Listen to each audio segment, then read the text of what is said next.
Então pessoal, tudo bem? Manel Kape acaba de complicar a categoria dos moscas ao vencer Brandon Royval por nocaute ainda no primeiro round e agora fica assim complicado a próxima luta pelo cinturão, já que Joshua Van venceu por lesão Alexandre Pantoja e Tatsuro Taira brilhou no Common Event daquele evento. E Dana White adiantou, antes de saber ainda o resultado dos exames, que a próxima luta seria entre Joshua Van e Tatsuro Taira lá na Ásia. Como sempre, olá pessoal, sejam bem-vindos ao meu canal, eu sou o Fred e este é o Arena Angola. De fã para fã, sintam-se cumprimentados. No vídeo de hoje vamos fazer aqui o review do último UFC Fight Night no Apex UFC Vega 112 entre Manel Kape e Brandon Royval e tudo que aconteceu posteriormente no mundo do MMA, exclusivamente no UFC. Então, já vai mais um vídeo.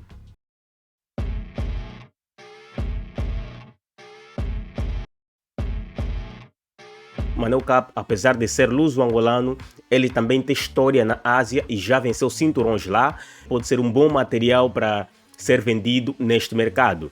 Então temos aqui uma batata quente para o UFC poder resolver, porque Manel Kape, tanto mais que ele fala como se tivessem lhe prometido este title shot. Então vamos ver aqui o que acontece. Temos aqui a nossa tela partilhada, como podemos ver, Manel Kape venceu Brandon Royval aos 3 minutos e 18 segundos, uma vitória por via rápida. Manel Kape se credencia assim como futuro desafiante do peso mosca e temos aqui uma situação, conforme eu disse, para ser resolvida pelo UFC, já que Tatsuro Taira também está aí na boquinha e já lhe foi implicitamente ou indiretamente prometido esse title shot.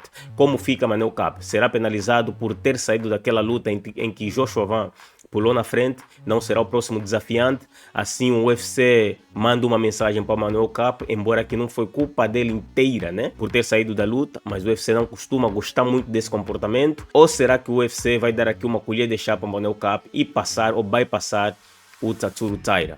Ou então, se o Alexandre Pantoja confirma definitivamente por meio dos últimos exames que não ficará fora por muito tempo, poderá voltar num desses cards da Paramount, liderar o card que ainda está por aberto, e vamos fazer aqui um vídeo das próximas lutas que devem ser feitas em 2026 também.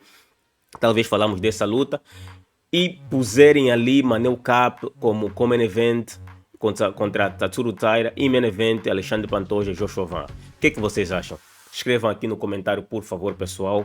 O que vocês acham? Como é que fica o peso mosca agora com essa vitória de Manel Kape estrondosa contra o ex-desafiante ao campeão, o top contender Brandon Royval? Mais cedo, o argentino casca grossa, que só perdeu contra o Jean Silva num contender Sirius, de nome Kevin Vallejos, nocauteou Giga Chikadze. Giga Chikadze, que é um veterano, foi nocauteado ainda no segundo round por TKO pelo novato Kevin Vallejos. Giga Chikadze entregou uma boa luta. Na minha visão estava a vencer a luta, até que Kevin Vallejos, como um nato nocauteador, tirou o coelho da cartola e nocauteou o veteraníssimo, o Giga Chikadze, que não vem de uma boa fase também. Cezinha Almeida perdeu contra Cesar Olesenchuk. Cezinha Almeida pecou por tentar buscar o jogo de queda, não é sua especialidade. Estava a vencer bem em pé, mas estava com alguma dificuldade em defender as quedas. Cesar Olesenchuk levava melhor nas interações, porque trocava um pouco, logo que sentia que estava a ser atingido, ia para a queda, conseguia a queda e conseguia pontuar, e assim estava a vencer a luta. Terceiro round, viu que a luta estava praticamente perdida, então tentou buscar a finalização, chamou para a guarda, tentou pôr uma guilhotina que não estava nem sequer ajustada. Tentou fazer o que não era da sua especialidade. Penso que ele devia manter o jogo em pé e focar na defesa de queda, ou trabalhar com as joelhadas e tudo mais, mas quem está lá dentro é que sente a pressão e cometeu esses erros. Esperamos que Cezinha Almeida volte melhor na próxima luta, porque tem grande potencial, e continuo aqui com a minha opinião que ele é muito superior ao Cesar Olesenchuk, que é um atleta que não impressionou, apesar de ter ganho na decisão unânime. E erramos esse palpite. Acertamos o primeiro, o segundo e erramos este. A seguir, Melquizael Costa não tomou conhecimento de Morgan Charrier. Morgan Charrier foi nocauteado sumariamente no primeiro round com uma canelada ainda em pé. Caiu desfalecido, não sabia de onde estava. O francês, que aceitou a luta contra o Dálmata, O Dálmata tem feito muitas lutas e tem encontrado bastante dificuldade de encontrar oponentes que aceitam o desafiar. Agora conseguiu o Morgan Charrier, que é um cara que ganha, perde, muito inconstante, mas é um bom atleta em pé. E o Dálmata, antes de propor o jogo de chão, provou em pé que pode ser melhor contra aqueles que acham-se melhor. Porque Morgan Charrier tem uma mão pesadíssima, ainda assim o Dálmata não tomou conhecimento do Morgan Charrier, usou os chutes, uma estratégia perfeita, porque o Morgan Charrier é um pouco mais baixo, manteve a distância e foi chutando. Já estava se anunciando que os chutes fariam muita diferença nessa luta. Ele pontuou muito nos primeiros segundos com chutes, e no quinto ou sexto chute foi para a cabeça. O Morgan Charrier já não viu a cor da bola e foi vencido no primeiro round ainda, foi rápido. O que acontece? Ele não ganhou nada, penso que não ganhou nada até onde eu vi. O UFC ofereceu o bônus de performance a outra luta que vamos fazer daqui a pouco, mas não ofereceu para o Mezquizol Costa, que proporcionou o maior nocaute, ou o melhor nocaute da noite. Então você fica aqui a dever a Mezquizol Costa, porque fez por merecer e não levou os $50 mil para casa. Acertamos também esse palpite. Lá mais pra frente, Kennedy Nzechukwu perdeu contra Marcos Buchecha. Não perdeu nada, tô aqui a falar à toa. Kennedy Nzechukwu empatou contra Marcos Buchecha. Marcos Buchecha, infelizmente, não recuperou o gás que tinha lá no Rising, porque as lutas deles com Helg, ele sempre foi muito de dosear o gás. Fez umas guerras com Helg naquelas 2 ou 3 lutas, ganhando uma e perdendo depois a outra. E aqui no UFC, depois do primeiro round, estranhamente, ele cansa. Ele cansa muito. Kennedy Nzechukwu só não venceu essa luta porque não tem nada de chão. O cara é praticamente um analfabeto de chão. Kennedy Nzechukwu não ofereceu praticamente nada de ataque para o chão. Teve uma vez que conseguiu raspar o Buchecha, não sei como. Eu acho que o Buchecha foi para uma posição que, para a sua condição, para o seu gás, não favoreceu.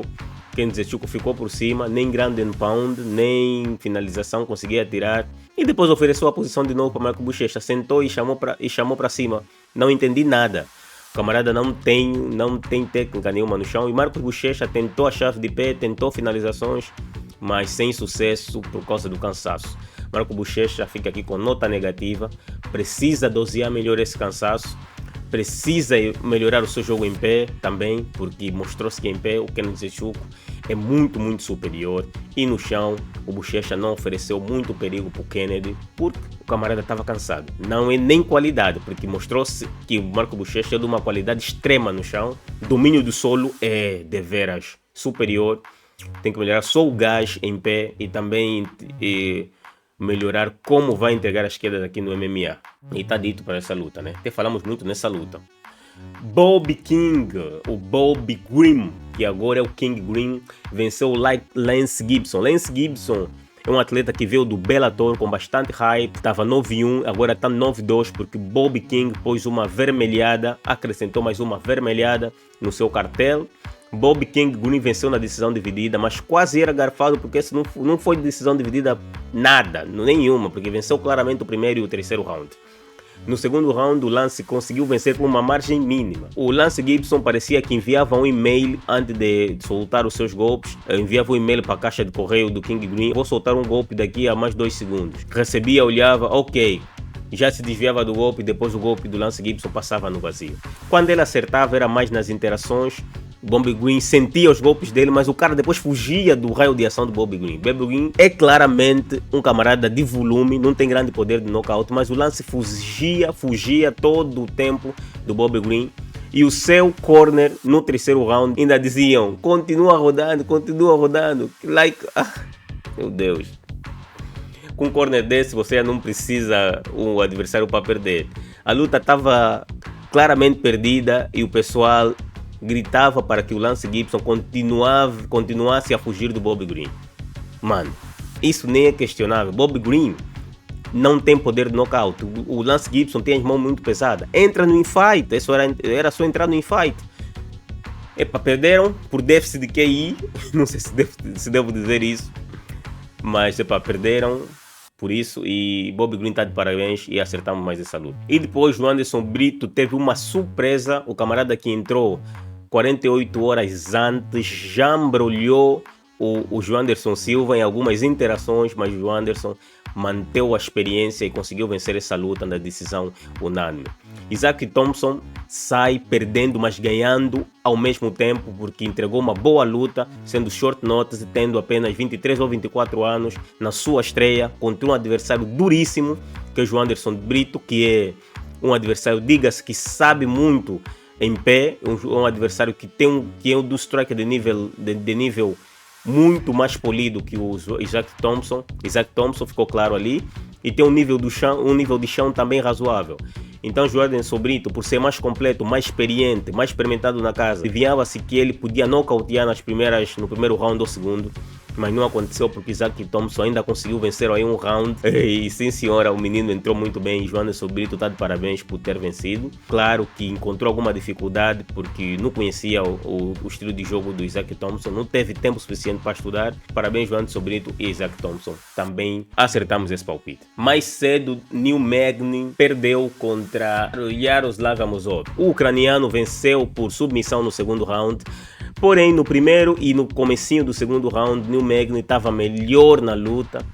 O Amosov acertava uma mão, acertava outras, mas os melhores golpes, a meu ver, eram do Neil Magny, que rodava muito bem, controlava a luta. E esse Yaroslav Amosov vê-se que tem pinta de campeão para eventos menores, não é? Porque aqui viu-se a dificuldade em lidar com o jogo do Neil Magny. Mas está de parabéns por ter superado um porteiro muito complicado, que é o Neil Magny. Muito difícil de ser nocauteado, muito difícil de ser finalizado. É um atleta muito difícil de pegar. Só perde contra os melhores. E Yaroslav Amosov está de parabéns por ter vencido essa luta, mas não convencido. Não sei se convenceu alguém aí, um de vocês. Quem acha que ficou convencido com essa estreia do Yaroslav Amosov, que está agora 29-21 no MMA, escreve aqui nos comentários. Já agora dá um like, se inscreve no canal do Angolano e vamos para a próxima luta. E erramos esse palpite, pois ainda mais cedo, Sean Sheriff e Steven Asplund entregaram a luta da noite. Sean Sheriff foi nocauteado no segundo round, apanhou muito, mas não caía. Esse é o adversário que o UFC gosta, guerreiro, que proporciona lutas emocionantes. O camarada tem esse shape de vagabundo, mas é um lutador impressionante, aguenta muita porrada. Foi chutado nos bagos, descansou e logo seguinte o Steven Asplund disse: não, já que descansaste, toma mais uma peia, e conseguiu vencer essa luta por nocaute. Primeiro round de altíssimo nível, segundo round de altíssimo nível, uma luta boa de pesos pesados, quebraram alguns recordes. Steven Asplund entregou mais de 171 golpes, só superado pelo Daniel Cormier, ele entregou 181. Daniel Cormier precisou 5 rounds, já que Steven Asplund precisou apenas 2 rounds e meio para entregar menos 10 golpes, assim que tá certo, meu Deus, menos 10 golpes do que Daniel Cormier. Luta boa, aconselho a reverem se não tiverem muita coisa a fazer. Essa luta vai deixar o vosso domingo mais alegre. Mais cedo a gente teve a Melissa Croden contra Luana. Luana Santos já embrulhou a Melissa. A Melissa é uma novata na casa, só tinha uma luta. Venceu a adversária que foi também vencida pela Luana Santos. E o UFC entendeu casar as duas, já que a adversária original de Luana Santos saiu da luta logo depois de ter sido anunciada a luta. Procuraram uma substituta e puseram Melissa Croden para lutar contra a Luana Santos. E teve camp completo, porque a primeira adversária saiu pouco tempo depois da luta ser anunciada. E Luana Santos não tomou conhecimento. Dominou a Melissa Croden do primeiro ao último minuto. Meu Deus. Foi um jambrolhamento. Só que como as lutas das meninas sempre assim, são emocionantes, eu sou um defensor do MMA feminino, mas também tenho que admitir que dificilmente a gente vê nocaute, a maioria das lutas vai por decisão. E não foi diferente, Luana Santos dominou a luta, já embrulhou a novata e venceu na decisão. Melissa Croden deve ser casada com alguém desranqueado, alguém mais lá para trás, porque foi uma carroça em frente aos bois. O UFC não devia ter casado essa luta na minha visão. Não tem mais muito para dizer, vamos para a luta passada porque a gente acertou isso. Não tínhamos dúvidas que a Luana venceria e estávamos certos. Ailin Farre e Gillian Pett. A luta da Luana e da Melissa Croden foi a primeira que eu vi, porque vinha do evento, conforme eu disse na live. Essa depois vi o highlight, não tenho muito que comentar, porque highlight não dá a visão global da luta. Mas Ailin Farre foi já embrulhado pelo Guilherme Pett. E o que interessa é que o Brasil venceu 76 golpes contra 73. Foi uma luta even e o Guilherme Pet conseguiu vencer. Também não vou dizer aqui que é even porque não vi tudo. Mas Guilherme Pet conseguiu vencer. Pelo highlight, desse conta que foi uma vitória justa. E Brasil venceu e nós vencemos, isso é que importa. Mais cedo, abrir o card principal. Acabei de ver essa luta ainda há pouco tempo. De rever, né? Ainda há pouco tempo. Teresa Blida foi já embrulhada pela Jamie Lee North. Eu não acreditava que Jamie Lee North pudesse vencer a Teresa Blida, ou Teresa Bledar, como muitos dizem. Mas acabou por acontecendo, foi uma vitória boa. Teresa Bledar não viu a cor da bola. Foi... Meu Deus, foi jambrolhadíssima, mano. E é isso, foi a primeira luta do card. E agora, pessoal, falando aqui da luta entre Manel Kape e Brandon Royval, e conforme fica a categoria dos moscas depois dessa vitória de Manel Kape contra Brandon Royval, que é um top contender, ex-desafiante ao cinturão.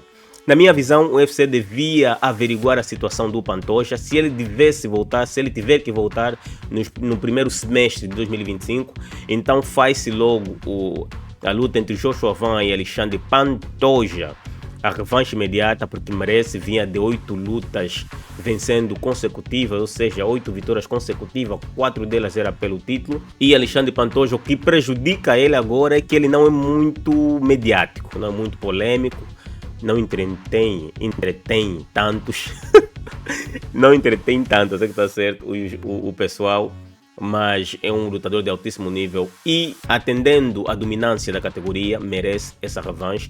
E já no Common Event, poderiam fazer Manel Kape, Tatsuro Taira para definir o próximo desafiante ao cinturão. Acho que estaria arrumado dessa forma. Agora, pôr o Tatsuro Taira e Joshua Van no mercado asiático, como comercialmente muito bom, que eu acho que o UFC poderá fazer se eles acharem necessário. Não acho que seria esportivamente aceitável, mas o UFC agora é mais entretenimento do que propriamente esporte. Vamos ver o que acontece, o que o UFC tira deste main event, porque não acho que o UFC esperava que o Brandon Royval fosse vencido dessa forma, não é? Isso conta muito, porque Joshua Van, apesar de ter entrado como short notice, não fez com Brandon Royval o que o Manel Kape fez. Essa é a verdade. O Manel Kape tirou para nada o Brandon Royval, e isso é muito, mas muito interessante. E o Manel Kape, diferente de Pantoja, vende bem o seu peixe, rivalidade até com a Adesanya, que é de outra categoria. O camarada não para de falar, é conhecido ali e pode assim roubar uma casquinha aqui para poder lutar pelo cinturão. Penso que vamos fazer um vídeo específico para isso, analisando melhor e tendo mais informações da categoria. Este foi o vídeo de hoje, o resumão do UFC que fechou a temporada de pay-per-view. Agora vamos para Paramount e lá, pessoal, se inscreve no canal, dá um like no canal do Angolano, e foi mais um vídeo.